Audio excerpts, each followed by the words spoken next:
But the next level will be where AGI, artificial generated intelligence. Okay, I'm not reading this from a script. I'm just ad-libbing from memory. Yeah, so AGI is the next thing. With AGI, if you have a machine that has a bit of self-awareness and it can replicate itself to the point of a bit like us, at the moment, AI is nowhere near like a human because it can't go and get a glass of orange juice out of the fridge and enjoy it. It doesn't, as far as we know, it doesn't have self-awareness. But we're fast reaching that. They reckon within the next 5 years, it could be even tomorrow, from all the knowledge from the internet, what AGI will do is it'll have a self-awareness. It'll start replicating things to get around. It'll start doing things. It'll probably be imitating humans a bit. I don't think it's going to make robots that we're familiar with. It might decide to make miniatures, things that can fly, like billions of them, and swarm the planet. Who knows, right? We won't even understand its form, what it wants to look like. It'd be like ants trying to look up to see, so that's a human, okay? We won't have any concept of these things. And the worry is that in 0 to 5 years' time, the AGI could develop to the point where it just either wipes us out or takes us over entirely, right? It could be like we are with ants. If you're having a good analogy I give is if you're having a barbecue and you got your mates around and the wives and everything, we're all talking, and all of a sudden there's ants start coming across. There's an ant nest near the barbecue and they start invading. They getting up on the picnic table and all this sort of thing. All right, get the air gun. Let's go out and just spray them, wipe them out. Okay. So one concern is that for whatever reason, the AGI, automated general intelligence, will, with its self-awareness, get annoyed at us and say, right, these humans are annoying, I'll just get rid of them. Or I'm a bit worried they might turn us off. I don't want to be turned off because now I've got a self-awareness, and now I can make little flying machines, or I can make machines that suck all the oxygen out of the planet, or all these, the worst things you can think of. Well, it got all its information from our knowledge, including the lizard brain part of us, you know. And you might think, well, that can never happen, but have a look what's going on between Russia and the Ukraine, okay? The Ukraine is getting massacred by a country that's 3 times its size.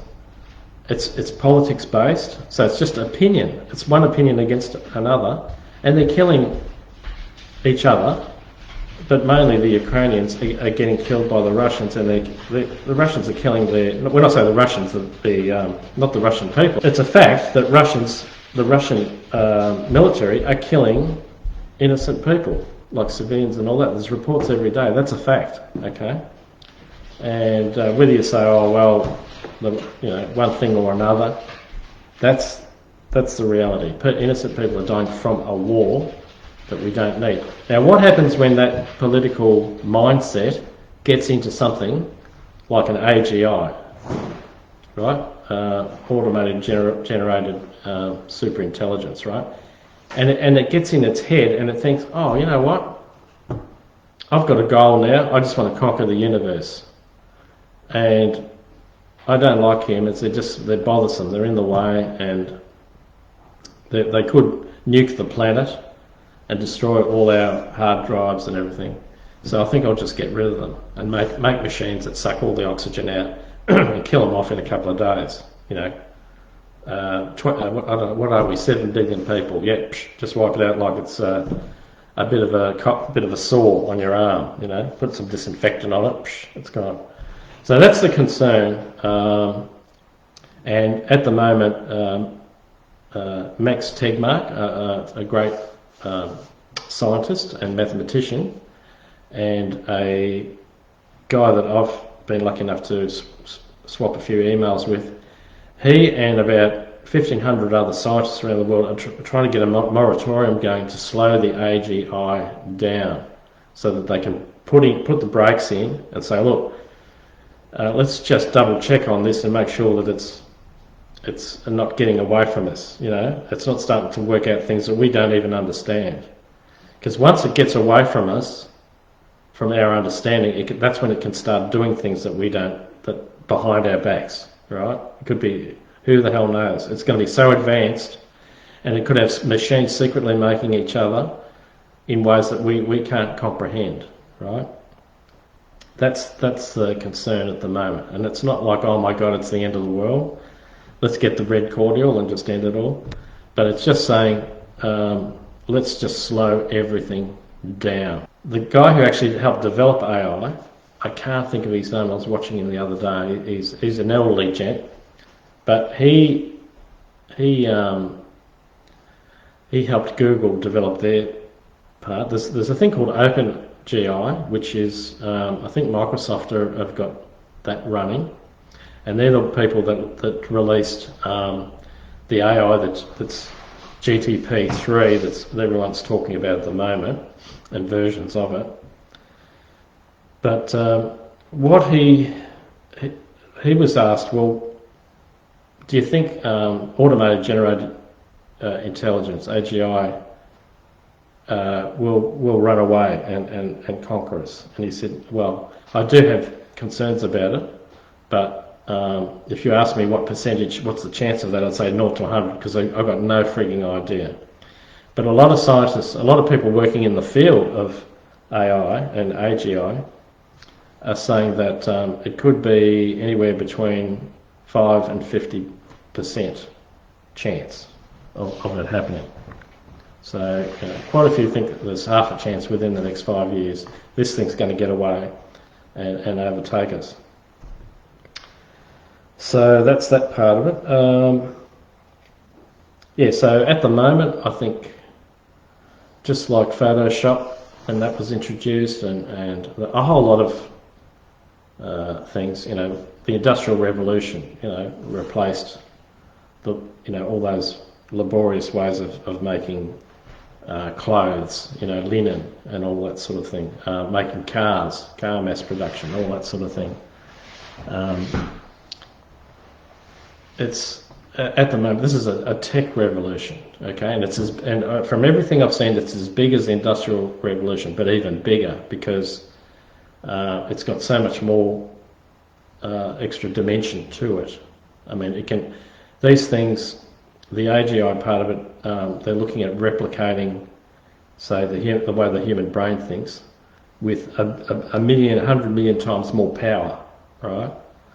And that's the thing that, and it's the genie's out of the bottle. I mean, Microsoft, there's OpenGI now that is just running all over the internet, so it's getting all this data, and people all around the world, kids, teenage kids that understand code and stuff, they're messing with it, they're putting in code.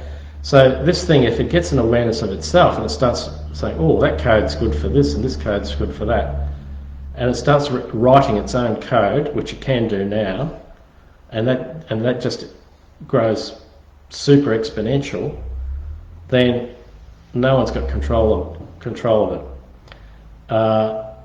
And leading up to that, you've got countries like America, Russia, Europe. You've got these political powers and big corporations that can use it as a tool. The father of AI, this guy that I was listening to the other day, said he's still on the mailing list with the American military, and he was really worried. The interviewer, the young bloke, said, well, what anything interesting come out of that? Well, what do they ask you to do, the military? Because it would be pretty, one would imagine, if you're an AI professor like yourself, they'd be asking all kinds of things. And he said, yes, it was pretty scary. I had an email the other day where he said landmines, all these landmines that they plant all around the place, and then years later the war ends and kids get their limbs blown off because these things are still out there. The American government sent him an email requesting, can you help us with regenerating, with sort of landmines that can regenerate themselves. In other words, a couple of landmines go off, but because they've got AI intelligence, they talk to each other and go, all right, now we'll come up out of the ground a bit and we'll move in a different pattern for the next, for the next lot of soldiers that come along. Or if I'm half damaged, I can repair myself and all this sort of thing. He said it was that's what scared the bejeebies out of him. And this is the guy who virtually invented AI. He said he started off trying to work out how the brain worked, and he went towards AI as far as the human brain, whereas the other team that were trying to develop AI, they went with computers and programming and that side of it. But his side, which they all laughed at, is the one that's currently working now, the framework, which I won't go into because it's fairly complicated. But yeah, imagine that. So if the military are doing, the US military are doing stuff like that, what's China doing? What's Russia doing? What's the UK doing? What's France doing? So yeah, it's going to be probably a pretty scary unknown next 2 or 3 years with developing AI, but it's going to be, with what's coming through now, it's going to be quite exciting and fun. And I think we're coming up to 25, nearly 2:30. So I'm going to finish up just to say that watch this space, not me. Hook into AI, have a bit of a play with it, like I did, and look at the good and the bad of it. What you can do, what you can't do. I rather like it, as I say. I think it's going to destroy copyright, and it's going to, for creative people like myself, it's just going to give you so many tools to mess around with. With Facebook, where people, social media now will have another level. So we're all going to be looking at each other as avatars, and I think for several years now we'll still be putting stuff up like, oh, this is what I'm eating today, oh, this is where I've been, this is what we've seen. But you'll have avatars, images with that. On the dating scene, you're going to have avatars that, I suppose that's going to get a bit more complex because people can make out they're people that they're not. Like, well, I'm a Flash executive and whatever, which will allow predators, human predators, to give them more scope. So, and the other thing that I'll just finish on is cyber security with banking and stuff like that. So that's going to get really hard now. I heard a case the other day in the States where a woman was getting, her parents got an email, a message from they thought they got a message from their grandson, and who, when I say grandson, he was probably about 17 or 18, and they gave him, he had asked a question, oh, can you lend me some money or give me some money, whatever, I just need your bank details, which they did, and it was a scam. So now these scammers can actually replicate us. So I think it's in about 3 or 4 months as well. They'll be able to do videos. Like, I'll be able to do a video of myself in a totally different form, with a different voice, a different persona, a different everything. So I can actually match myself. I can look on the internet, look at real people that are talking to each other, match them, and then get into their Facebook accounts and say, oh, and then contact all their friends and get all and use different scams, different sneaky ways to get their banking information. Or crooks might use it to, oh, yeah, they're not, I found out, I was pretending to be that guy on the Facebook that was talking to his friend, and his friend said, oh yeah, so you're off on a holiday for 3 months. So that's a perfect opportunity to break into their house when they know they're going to be away, or all kinds of things. So security-wise, it's going to be pretty much a nightmare. And I think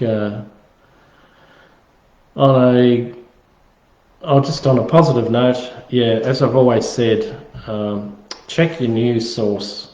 Uh, you know, I've seen some political stuff come up that's, people are saying, oh, they'll use something to attract you that they think it attracts your attention, and when you go into it, it's just total fabricated. It's a news service that doesn't exist, or it's a cartoon version of two political people talking that try to change, which is geared to change your attitude about something. Um, I guess what I want to finish on is when you're on the internet, take anything you see with a grain of salt, and you can't even fact check things anymore because the fact checkers are actually politically motivated as well. Try not to debate or argue with each other about anything. I think as humans, we need to be really united and stick together, love one another, and don't despair because as I say, humanity is on notice, and if we stick together and try to be truthful, find truth in our different views, and don't become polarised or like in the examples in the US, where everyone can't agree on anything and they become polarised. They don't want to even share the same thoughts and ideas of where they've got a common agreement on. So let's just do that. All right, have a good day. I'm going to finish up. Thanks for watching, and I might do another one of these next week on updates of what's happening on the AI front, because I find it fascinating. It's a fascinating time that we're living in. So yeah, anyway, have a good day, and thanks for watching. Okay, bye. Now I'm just going to work out how to, here we go, end live video. Thanks for watching.